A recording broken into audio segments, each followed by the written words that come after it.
Welcome in. The Second Cut podcast is here. I'm Rick Gehman. This is your recap episode for the American Express. Historic day on tour. Joining me to discuss it all, Greg DuCharme is here. Hello, Gregors. Well, what a week, boys. This was absolutely incredible, and we'll talk a lot about it. I wasn't sure it could go down this way, and it did. We talked about it earlier in the week. I wasn't sure that Scottie could run away in a birdie fest like this, but he did. And this performance today, it looked like what he does in major championships and on really difficult golf courses. He has an incredible effect on the rest of the field. There goes that man. And Mark Immelman is here, and he's doing the thing that makes me so nervous. He's driving a car and podcasting. Hello, Mark. Hi, man. I'm just showing people, all of our fans, what the glamorous life on the PGA Tour looks like. I was supposed to fly out tomorrow morning, but with all the storms and stuff, flights were getting canceled. So I'm in a rental car going along I-10 right now. So if I stay on I-10, I could get to San Diego. Yep. But I'm on the way home to try and beat all the weather so I can get home to be able to come to San Diego on Wednesday or whatever. All right. Well, we appreciate you joining in. Just keep your eyes on the road. We'll be safe. Yep. I'm listening. You go. I'm listening to the conference. I'd be listening to a podcast anyway, so may as well do the best one. All right. That's very fair. You can be a part of it indeed. All right, gents, let's jump into this. There's a lot of different angles that we can go on, a lot of movement on Sunday. Let's start with the two rounds of the day because they were by two of the more notable names in the field. It was a pair of 64s. That's 8 under par. And we're going to start with Will Zalatoris, who moved up 43 spots on the leaderboard here, Greg. This is Will's his return to the PGA Tour, right? He's now getting back into this thing after taking time off last year. He made a start on the DP World Tour in December, but really nice to see him go out and put together a rounds like this, post a top 20. And what's your sense of Will Zalatoris moving forward? Well, very optimistic. And look, this was a great round, but the concern with Will is not his performance over the course of 1 week. It's what happens long term. And just listening to what he said before this week, he was very optimistic about his health. He said things like he hasn't felt this way in a long time. Even in 2022, he was getting out of the car. This was at the U.S. Open that we were at the country club. He was getting out of his car and trying to hide his limp. He was so stiff then. So the back has been something that's affected him for a long time. And he has said that it's finally better.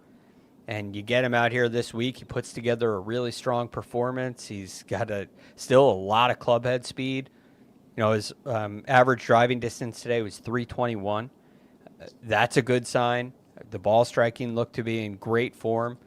And he goes and shoots 64 on the stadium course, on a very difficult stadium course.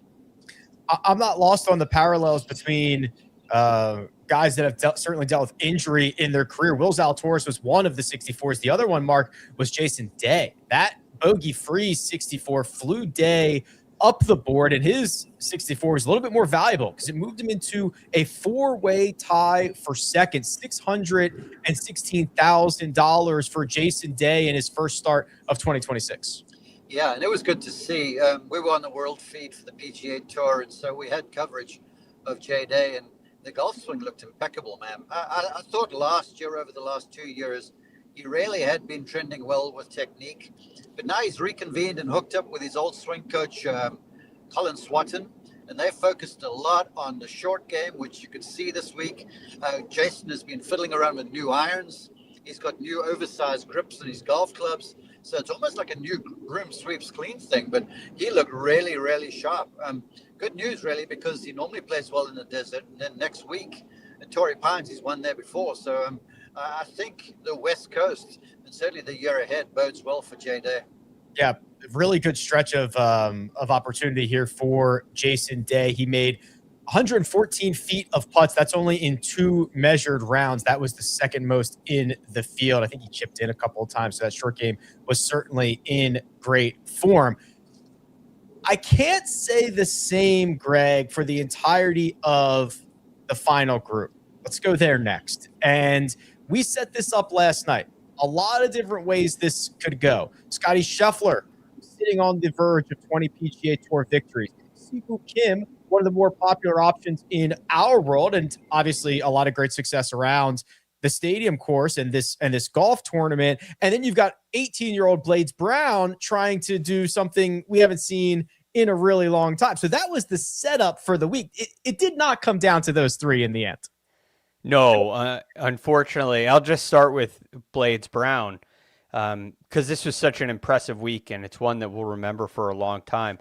Unfortunately, it ends in a T18. But he'll never forget the opportunity to play in the final group with Scottie Scheffler at 18 years old. And forever, when Blades Brown plays, we will we'll remember this event. Now, it didn't go very well, but I will say he played better than the score of 74. He had a bad tee shot at 5, ends up making 7 there. But he still, he had 12 feet at number 3, had 8 feet at number 7 for birdie. He was greenside in 2 on 8 and 11, both those par 5s, ends up making par. At number 12, he's got 9 feet for birdie. Earlier in the week, all of those putts were going in for him. And today, none of them went in for him. And, that's probably, I think, a combination of one of two things, perhaps both, likely both. Strokes gained sphincter, for sure. And the other is that this was his 8th consecutive day of competitive golf because he played the final round of a Korn Ferry Tour event on last Wednesday. So I definitely could understand some fatigue setting in for Blades Brown. Mark, I find this so interesting. I mean, not to pick on you because he's also very young, but you're old enough to be Blades Brown's father, and in fact, you do have a child, basically the same age. I'm sure. So, what do you tell Blades Brown tonight if you're in that camp? He does not win the golf tournament. He does not get into the Farmers next week because he dropped outside the top 10. Do you chalk it up to a learning experience? What is the takeaway from Blades Brown this week? Well, the first thing I would say to him is well played, my boy. Because think about this. He's played on the PGA Tour. He's been in the final group. From 59, broke the course. Positives to draw from, but I think Greg makes a very astute point. When he got off to the par birdie starts and then par on 3, I was like, okay, that's a nice solid start. And I was then not really questioning the nerves because, look, let's be honest, the final group, it does differ. Playing the final group with the world's number 1, I don't care how poised you are. For an 18-year-old compared to my 18-year-old, it's like Isabel, my daughter's very, very put together. Blades is just so poised, so impressed.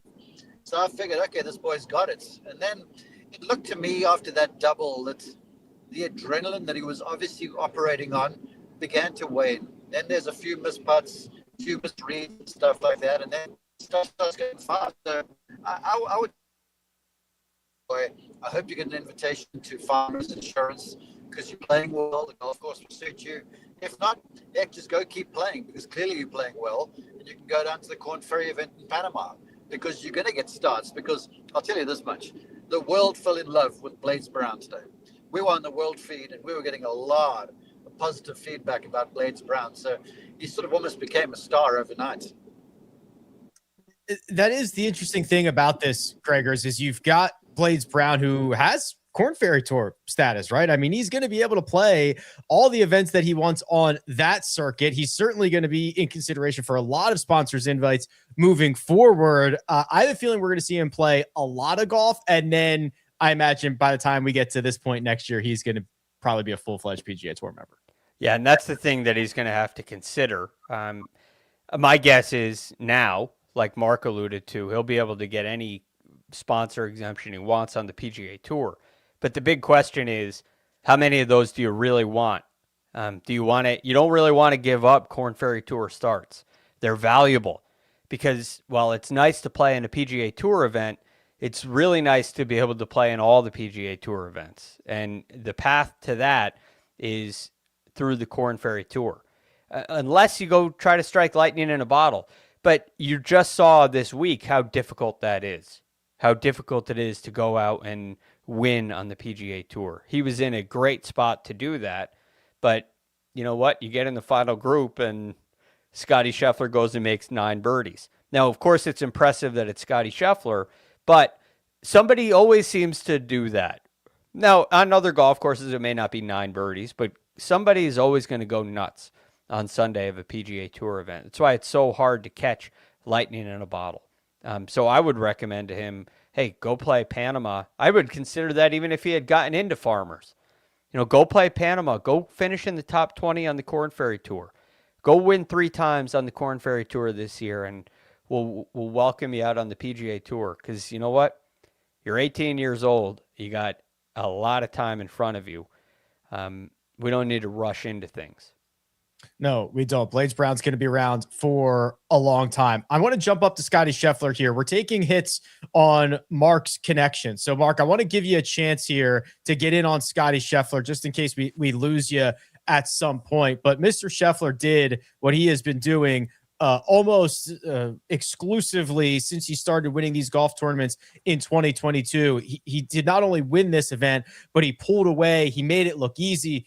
Shots that did not drop for him looked like he was going to chip in every opportunity that he had. It ends up being a 4-shot victory, and he gets the coveted 20th PGA Tour win.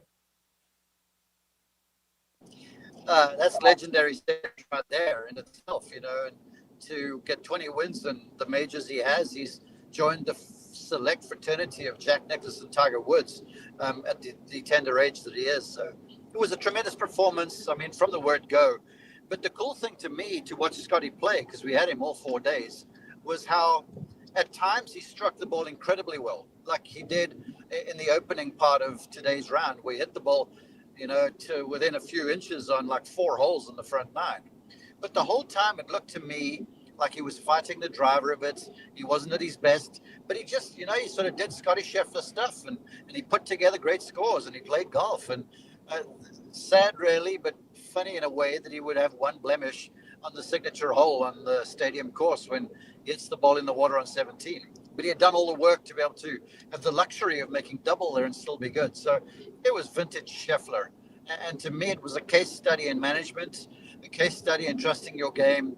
He was really sharp with distance control as usual. And it was an incredible way to start the season, because this was Scheffler to me with his B stuff, and he still lapped the field by 4. Yeah, when he did miss, he missed in all the right places. He's not going to tee it up at Torrey Pines. I think we'll see him next in Phoenix. Mark, we're going to get you back to the road trip. We're going to get you out of there. We appreciate you hopping in. We will see you and we will hear you at Torrey Pines. Is that correct? That is absolutely correct. I appreciate you guys, and we'll speak soon. Take care. All right, be safe, my friend. The best, Mark. Drive safe. Immelman, listen. That scares the crap out of me. I'm glad he called in, but that scares me, Gregors. That's not. Don't let Blades Brown see that. He's a child. No, yeah, Blades Brown. It reminds me of the Jordan Spieth commercial where he's just putting remember he's putting the phone in the glove box. Yeah. Mark's not abiding by those rules. But so hopefully he gets. Well, I know he'll get home safe now. But this Scottie incredible, dude, is it's nuts. He goes birdie bogey on the first 2 holes. There's a point where Blades Brown had birdied the second hole. Siwoo had put a circle on the card early. Scottie was a couple shots back, and then he just starts picking them away. There's this real patience that he has, and maybe it's not patience, maybe it's belief in your game. But even when I think anybody else in the world would start counting the holes that they have left and saying, well, I'm gonna have to make 6 or 7 birdies, and you can't he just never deviates. And it's relentless, inevitable. These are the words we've been saying for a couple of years, but it's really impressive to see as the tournament really plays itself out. There was a time when I watched a lot of basketball. I don't anymore. I haven't watched a game in years, unfortunately. My affinity for Nerf basketball. But anyway, if I was watching a game with Steph Curry and he missed a few threes, it's like, all right, well, what he did was just start taking more. Right. You know, like I'm going to start shooting more, and eventually they're going to go in. And then he gets hot, and they all go in. And he has crazy numbers at the end of the day. That's kind of what Scottie Scheffler reminds me of. Like, you know, the shot at 2, that wasn't a great bogey, probably caused by the tee shot more than anything. The shot at 3 was, I don't think he liked it very much, that iron shot out to the right. But then at number 4, he changed everything. He hits it in there to 7 inches. And look what happened after that shot. He hits that shot in there. Siwoo had 11 feet for birdie and made the most tentative stroke I've ever seen. And it's like, we'll get to Siwoo, don't you worry. Blades Brown hits it on that green, and the very next shot he hits is into the water. So he shoots himself out of the tournament next. Siwoo really kind of fell apart, and again, we'll talk about it. After that shot Scheffler hit at number 4, it changed everything for this golf tournament. And then, like, everything else just started checking out. We talked about the wedges yesterday, right? He had those 4 wedge shots. He hit them all outside of 25 feet. Today, he had 6 wedges between 130 and between 80 and 130 yards. They're all inside 16 feet, and 4 of them are inside of 5 feet. You mentioned hitting the ball in the right spot, right? Look at these chip shots that he executes. I was looking at his chipping was so good today. On number 5, he's long left, chips it to 7 inches. Guess where the water is on that hole? Short right. At 11, he's short right. Guess where the water is? Left. Chips it to 2 feet, 2.5 feet. 13, he's short right. Guess where the water is? Left. Chips it to 7 inches. 16, he's short right. It's not water, but it's a disastrous bunker on the left-hand side. He almost makes it, and it rolls out to 4 feet. Makes birdie. 18, he's got a 1,000,000-shot lead, but there's water left. He hits it right, chips it to 2 feet, nearly makes it, ends up with a par. I didn't think you could use strategy and win this golf tournament. All of those chips looked like they were going in. Yes. They had the right weight. You're waiting. How many times did you think of the chip at the BMW? Oh, that was a good one. Yeah. Like, I kept thinking, because they were across the green, going down towards the water. Just wait. Just wait. Just wait. It's so good. They talked about this a little bit on the broadcast. I was kind of flipping the audio back and forth, but they were talking about this, and really, to me, skill. Let's just throw skill out the window. He's the best player in the world. It's not close. He's got this phenomenal short game that is completely underrated. He's turned into a very, very competent putter from most areas. The superpower is the process. He just hates hitting a bad shot. Any one bad shot he hates. So if you hate hitting any bad shot, he treats every shot like it is simultaneously the 18th hole at the Masters and a Tuesday money game with Tony Romo. Like when you can live in the middle of both of those things, which you care because you want it, but you don't care too much, and all you're going to do is process these guys to death. Like Rory McIlroy, there are weeks where Rory McIlroy, who is the second greatest golfer in the world and one of the greatest modern golfers we've ever seen, shows up at golf tournaments, and you're like, there's no way he's winning this thing. Like, he just does not care. He doesn't care. And I get it. That's hard. That is hard to show up at some event after completing the career Grand Slam and acting like it matters. And Scottie, I don't know if he's acting or not. Everything matters. It all matters the same. Not too much, not too little. It matters the most medium amount. Well, this is the cool thing about matters, right? And I think that this is a really interesting conversation because he cares so deeply about what he's doing right now, but he does not care at all about 20 wins on the PGA Tour. He does not care at all about the comparisons to Tiger Woods. He does not care at all about the $100 million in career earnings. But he cares as much as anybody about the shot at 17. It wouldn't surprise me if he was just kicking himself about that right now. Oh, yeah. He's beating himself up over making a double on 17. And that is, it reminds me of, my 5-year-old son when he's playing something. He is completely like he's playing Legos and by himself, and he's completely in his own world. He has no clue what's going on around him. Completely oblivious to what's going on with anything else. And it's just, he's completely engrossed in this silly game. Scottie's like that. He's just completely engrossed in making this golf ball do what he wants it to do. But it has nothing to do with the records. Like, Rory thinks a lot about what it means.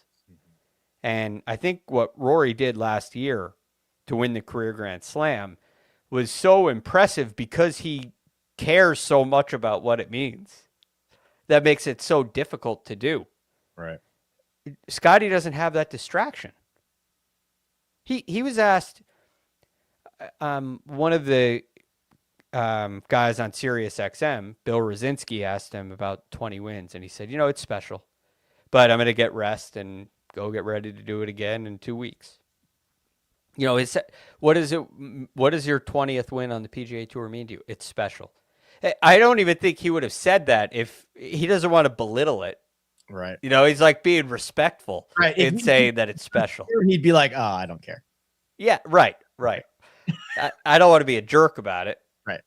Because I know everybody admires it. And like, I should appreciate that, but I don't really care. Right.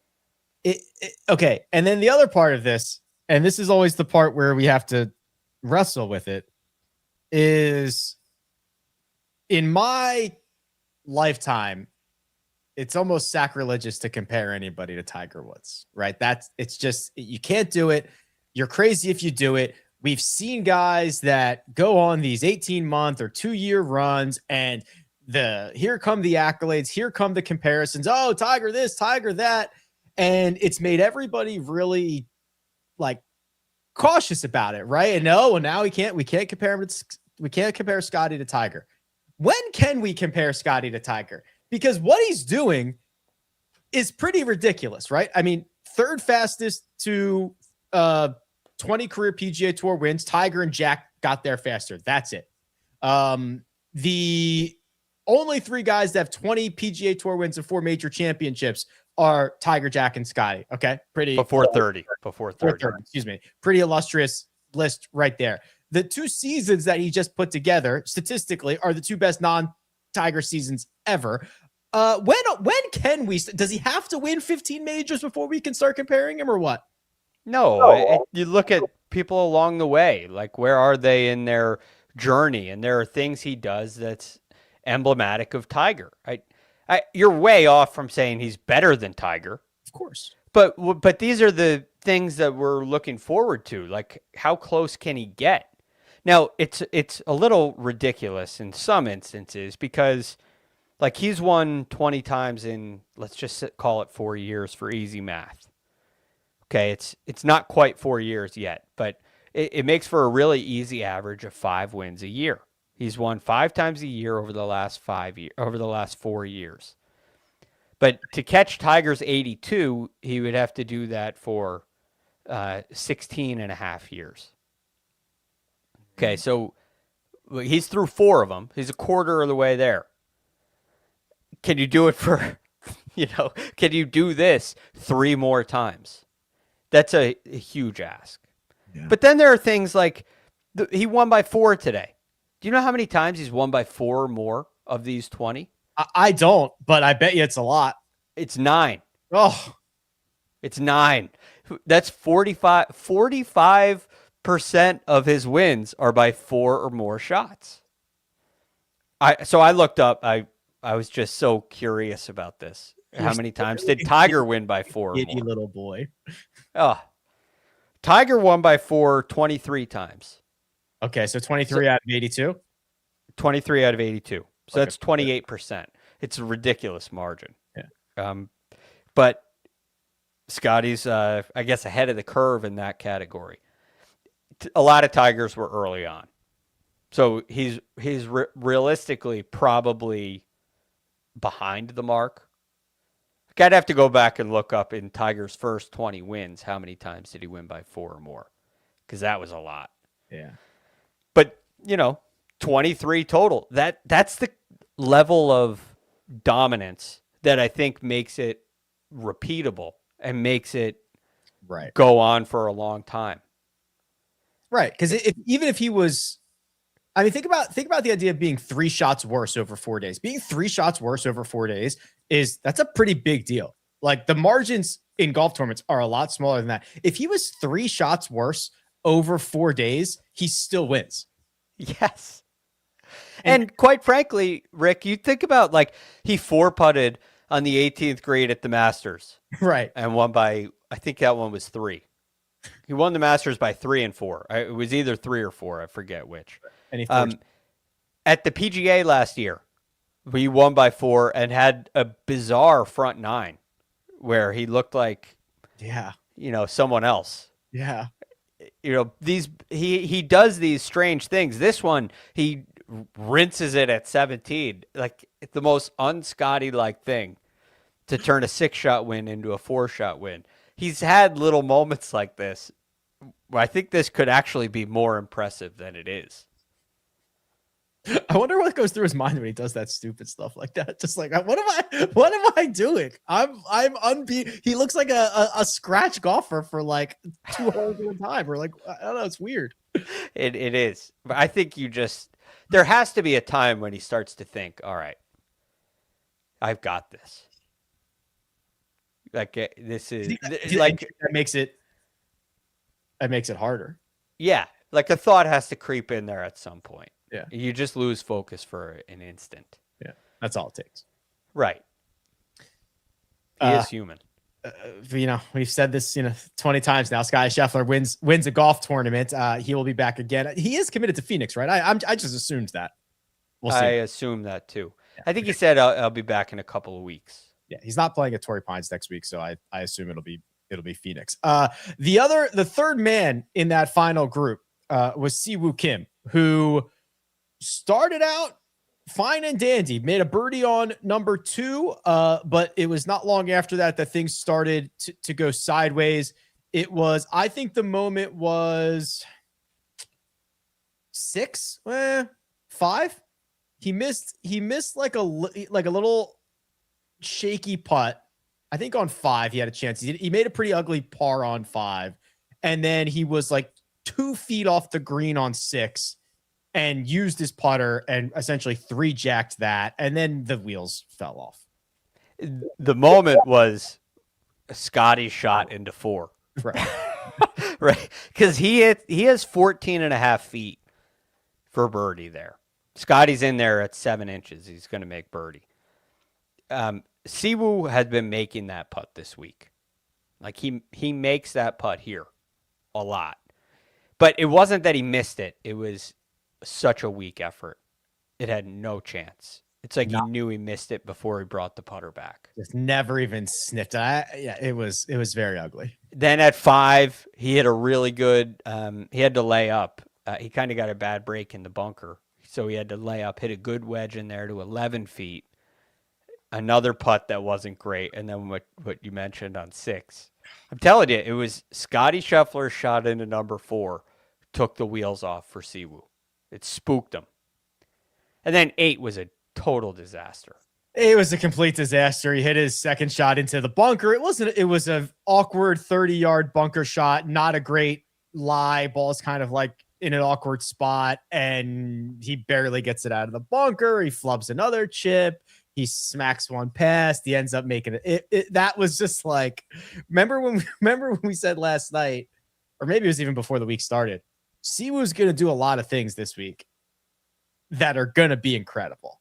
They might be incredibly great, and they might be incredibly bad. Well, yeah, he did do a lot of that on number 8 today. Yeah, that was the bad.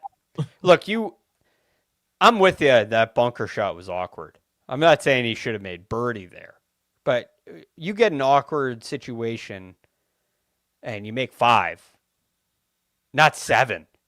Is it really that having to play with Scottie? Like he's now saying, I've got to be perfect here. Like I have got to now hit this shot. I can't play for a par or try to defend against the double because I've got to hit this perfect and give myself a chance to make birdie. You don't hit it perfect and you make a quick double. Yeah, I mean, so Scottie gets a shot closer on 4, makes up ground there. Scottie makes birdie on 5, ties him. Now on 6, they're both left of the green, and he hit it was a terrible first putt. Scottie knocked it up there and gave himself, 5 feet. And he hit it to outside of that to 7 feet. All of a sudden, you're not thinking about what you're doing. You're thinking about what he's doing or what he's going to do. I saw a comment. Is Scottie Scheffler turning into the boogeyman of golf?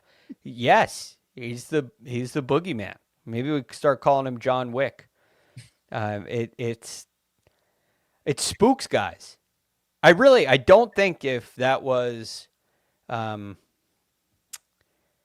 don't know, if it was Michael Brennan instead of Scottie Scheffler in that camp. I don't even know why I threw out a name.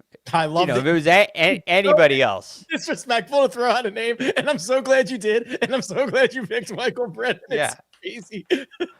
Well, because I said Michael Brennan because he's extremely talented. Right. So a very good golfer. That's why you're in the final group. But you don't have 19 wins on tour. Well, I don't think Siwoo does what he did today. Dude, think about the 25-footer Scottie made on 18 yesterday to get into the final group and how that butterfly affects the rest of this tournament. If that is, I think it would have been Wyndham Clark.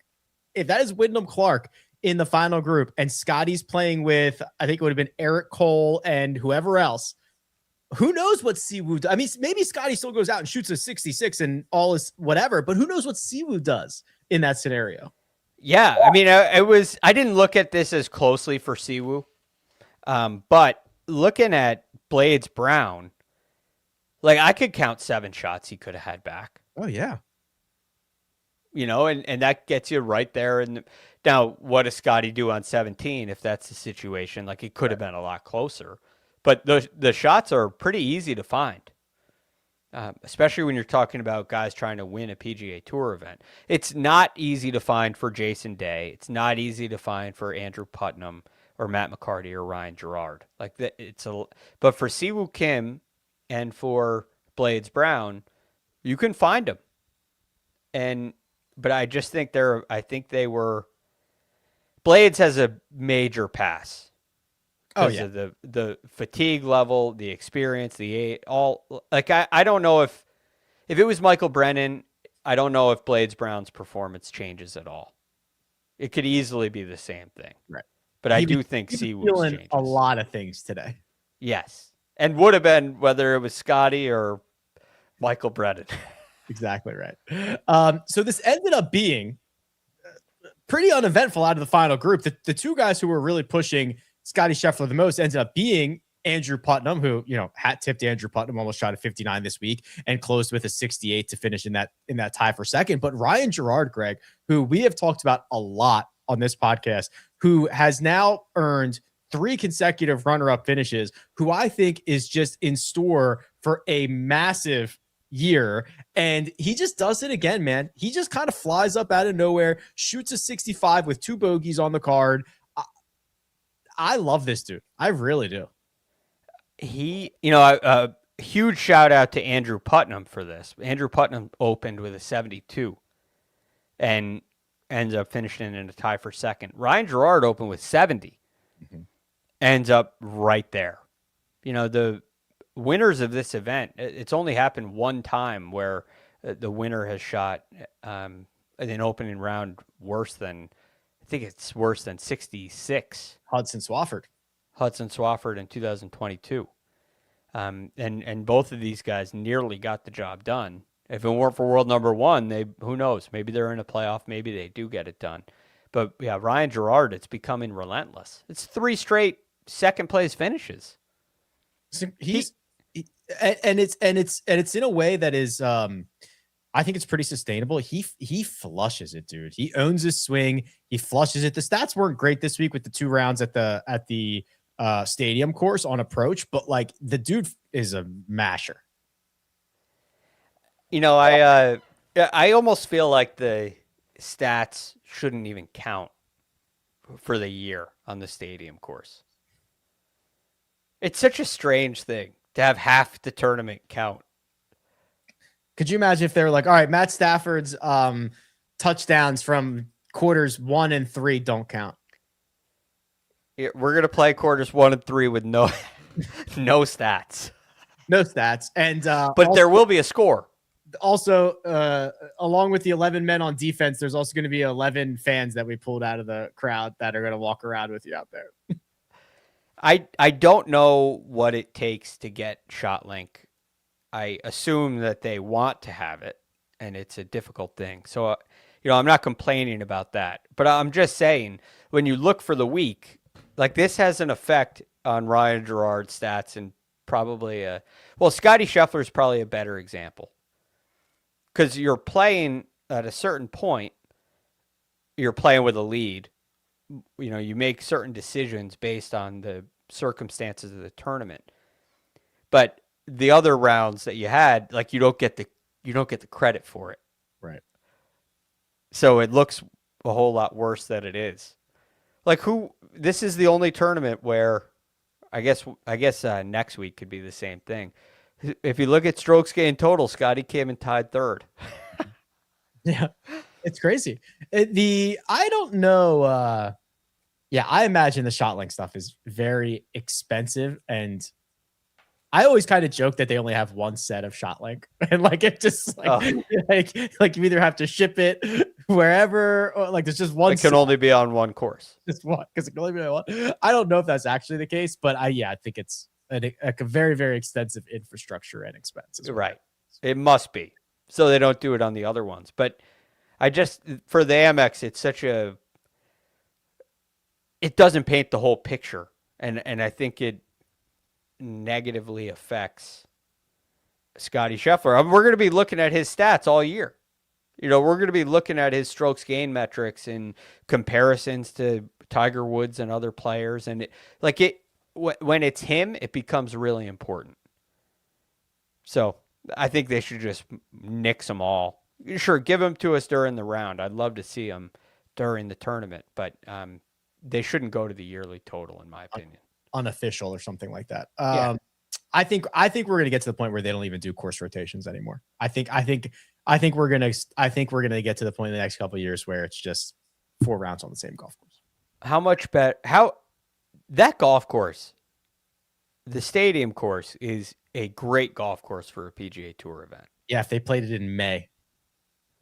Oh, yeah. I have been watching this tournament for a long time, and this week it struck me like there's so much more trouble out there if there's just grass or if they overseeded everything. Yeah, it'd be a lot harder. It also just like you just see how many balls get hit from the same spot, right? Because there's like kind of those more natural collection areas because it does roll through the dormant rough, and you just get a lot of shots from the same spot, which whatever. But yeah, I agree. That course would be so hard in like 2 months. Yeah, when that rough is legitimately there, the ball, like it's not just about the thickness of the rough; it's where the ball ends up. You would end up with crazy lies all over that place. And like the shot Scottie hit on 16 today, I'm sure it was intentional. It was the right shot. It was out to the right and short, and he used the bank and brought it down to the front right corner of the green. It's so safe. But if there's rough there, all of a sudden that's a penalty because it's now a mogul and you're on a downslope, even if the rough is 2 inches long. And a lot of them is you'd have those awkward lies, and then you'd be hitting at like even worse trouble of water or whatever else is up at the green. Yeah. But even in the conditions that it is, just moving away from La Quinta and Nicklaus tournament and having this all on the stadium course, it would be a great event. Yeah. Not a great event for Mark and I, but you, Greg, carried us on the grid. Jason Day over Rico Hoey. That was going to win no matter what. Hoey did withdraw, but that was no problem. Jay Day finished T2. Siwoo Kim, top 20, despite his best efforts, still brought that one through at plus 135. And for maybe the first time in the history of the second cut, not a single Scottie Scheffler to be found on the outright card, which is boggling. Yeah, it is. It looks bad. It won't happen again. But it looks like, I like I said, this is the farthest event from a sure thing for him. And to see what he did out there today was just, I couldn't be more impressed. I think it's so hard to win this tournament by 4 shots. Yeah, I did not think Scottie Scheffler was going to win this week, and I said, like, this is the one that's going to be so hard for him to win. And yes, he buzzsawed me, but now I just feel so good about what he's going to do. He's going to win like 19 times this year. It's going to be amazing. What do you think the real total is at the end of the year? Okay, this is the earliest he's ever won. Presuming he stays healthy. And dude, I think like the new PGA Tour, these signature events, 4 rounds, 70s, like he's going to crank so many of those. And then he's going to go to major championships and he's so good. He's going to win those. And then he's going to show up at Byron Nelson and just destroy those guys too. I think he wins. I think the number's 6.5. I think 6. I will take the over on that. What if I said 8.5? You got to take the under, I think. 8's insane. I know, but I think this is the thing. He has been a 50%. He's a 50% winner. So if you place 22 times, he's going to win 11. Hey, look, yes. That's what. Yes, I take the over on 8.5. As crazy as it sounds, like you just said it. Well, when he goes to majors, yeah, how's anybody going to beat him at the Masters? Last year he was still hurt. Who's beating him at Augusta National? I don't know. Okay, I mean, who's beating him at Memorial? Who's beating him in Phoenix next week? God, if he wins Phoenix in his next start, he's going to win 15 times. It's over. Yeah. It's really troublesome. Now, he's not going to win 100%, but I do think he'll win 50% of his starts. Okay. I know it's insane. 1.6 million. Will he? This is a layup. Will there be another event in which Scottie Scheffler wins more than $1.6 million this year? Yes. Okay, I agree with you. So if you used him in one and done, congratulations, you got 1.6 million. If you didn't use him in one and done, congratulations, because he's probably going to make more than that later, and you still have him. For our purposes, we are all over the board here. You had Harry Hall, $81,000 for 20. That was thanks to, honestly, had a very good day today. I think he shot the second best round of the day. Not the greatest week for old Harry. No. Pathetic, you might say. Wow. It was really just, he shot 72 in round 1. He was great the other 3 days. It was great that he made the cut. Yeah. But the pick was Siwoo. Then I would have been really upset. Yeah, the pick was Siwoo. I mean, the pick was absolutely Siwoo. What did he end up? Didn't do it. Yeah, T6. That's not good enough. Mina and I had Patrick Cantlay, 169,740. Mark, that dirty little dog, got that great finish from Ryan Gerard for the T2 at 616. So, Mina, do we have the totals or no? I have the totals. Oh, of course she has the totals. Good job. Yeah. So Mark is at 647,000. Mina 332. I'm at 281. Greg, you're at 112, and then we've got to figure out a way to get the leaderboard up here for the second cutters, but we're working on that. But that's where we stand right now. Yeah, this is a very, very disappointing first 2 weeks for me. But as we say, the season hasn't even really started yet. It's 29 events to go. Big pick for Ryan Gerard for Mark. Ryan Gerard or Siwoo Kim could have been the play. Gerard getting $616,000 feels like a win. Yeah, I don't know if you can count on better than that. I mean, he could win this year, but he could. But if you offered me, like, okay, you can have 616 now, or you can have whatever Ryan Gerard's best finish after this is, I would take 616 right now. Likely, yes. Yeah. Yeah. I mean, is he going to finish top 5 in a signature event? Maybe. He could. That's the question with Scottie. Yeah. Is there going to be an event where he does not win and earns more than 1.6? Definitely. Almost certainly. Right? Like that's second place in a major. There's that's like a second place in any one of 14 events.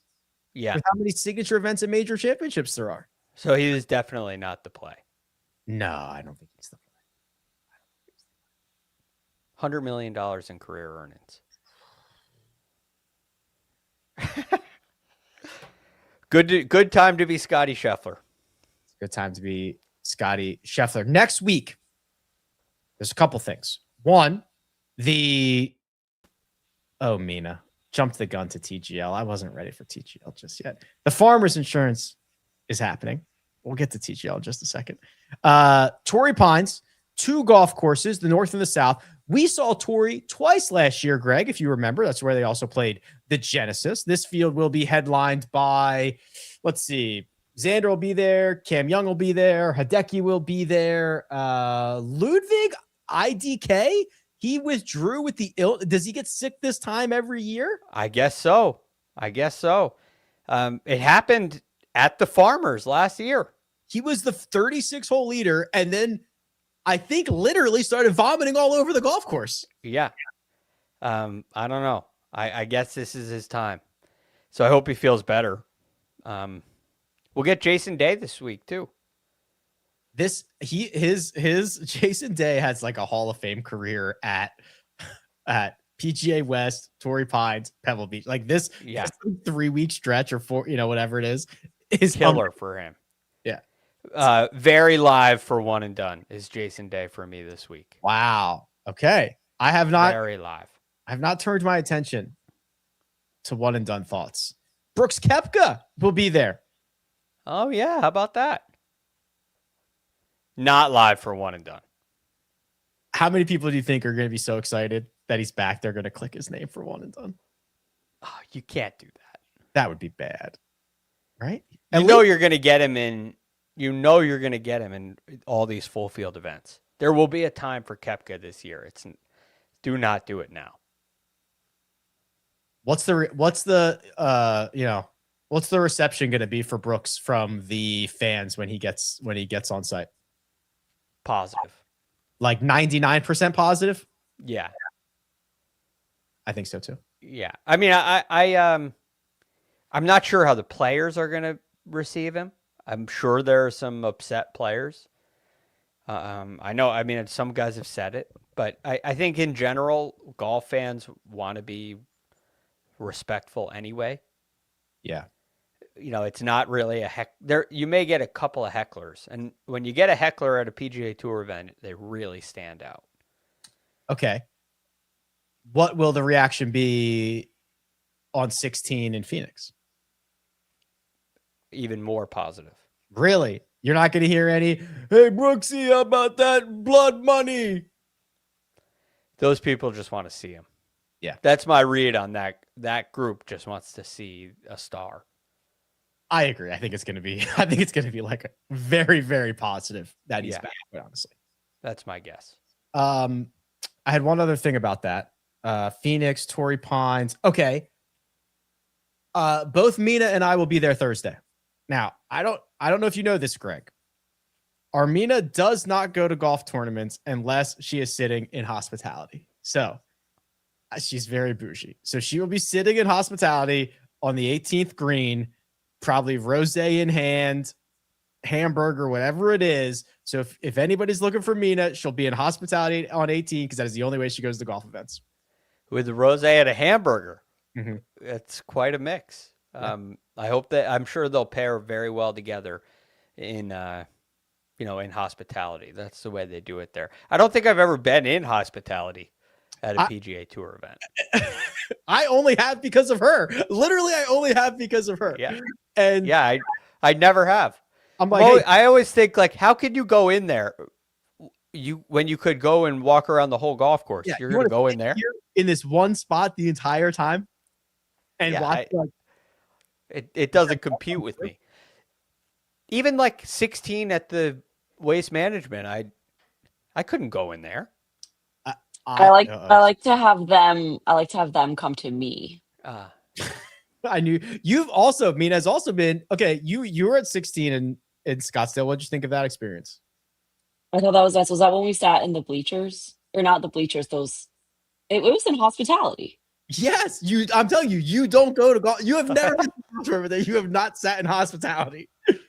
Yeah, it was pretty nice. I don't know if I remember a lot, but I'm sure it was great. Yeah, that was it. Phoenix, the one we don't remember. Yeah, you're right. I wonder why. Yeah, that's the one. Okay, cool. So that's next week. So keep an eye out for that. But before we even get to Thursday, now's your chance to shine, Mina. TGL, yes, TGL. Monday night, Boston Common taking on the Bay. Speaking of Ludwig, he is not in the lineup. It's going to be Minnie. It's going to be Shane Lowry. It's going to be Wyndham Clark going up against Rory McIlroy, Michael Thorbjornsen, who seems to be playing a lot for Boston Common, and Keegan Bradley. I don't know if you've seen the odds on this yet, but your sense of this matchup, Gregors? I still have to give a little edge to the Bay. I think, this was my squad heading into the year. Mm-hmm. I think that they were going to end up winning it all. I think Lowry and Wyndham Clark are phenomenal. I think Minwoo's been pretty good in this setting as well. Mm-hmm. Now, Rory and Boston Commons have gotten off the schneid this year. They have. So Boston, they're 1-0. The Bay is 0-1. We've talked about the importance. Yeah. Don't fall to 0-2. No, it's bad news. So the odds that I saw, and I'm going to double check this real quick here. I believe Boston Common is like, minus 138. The Bay plus 110. I was with you. I thought the Bay, first off, Lowry, I know he struggled at the end of that event in Dubai, but he's been playing great golf. Yeah. Minwoo played great this week. Wyndham played great this week. I understand they're moving inside into a simulator and it's a completely different thing, but at the same time, confidence breeds confidence. I think I'm on the dogs. I'm with the Bay. They've also been very good in TGL. Right. They understand the game. So I'm in on the Bay. Although it's Rory McIlroy carries a lot of weight in the odds. That's probably what it is. I think that's right. They're off to a 1-0 start. Rory McIlroy is going to get the cash money coming in on him, minus 138. We'll see what it is. Maybe it gets a little bit closer by the time this thing kicks off. But 7 p.m. Eastern on Monday night, which will be fun. All right, Gregors, anything else from the week that was that you want to chat about before I get us all back to the NFC Championship game? Just a phenomenal week. Phenomenal week in golf. Thanks to everybody for listening and bearing with us this weekend. And we're on to San Diego. Enjoy your time in the bougie hospitality tent. I think I'm gonna ditch her and walk around. She'll be plenty happy just to sit there and she doesn't need you. She'll want me out, but yeah, I'll get so antsy, man. I can't sit there for like 6 hours. I have to walk. Yep. Well, Mina, enjoy your peace and quiet alone time. I'm sure it'll be smothered with fans, but thanks. I will. I'll definitely enjoy it. Are you going to sign autographs and take photos with your fans, Mina? I don't think I have a single fan. Find out. Well, the Second Cut does. Yeah. If you go to the Farmers this week, wear your Second Cut merch. There you go. So Mina can identify you. That's right. And then she will take a picture with you. And that's right. I'll get your autograph if you wear the merch. Wow. Okay. All right. There you have it. All right. Big thanks, producer Mina. She does all the hard work behind the scenes. Greg DuCharme, Mark Immelman, hopefully just making his way down the 10 right now. I'm Rick Gehman. This has been The Second Cut. We'll see you on Tuesday.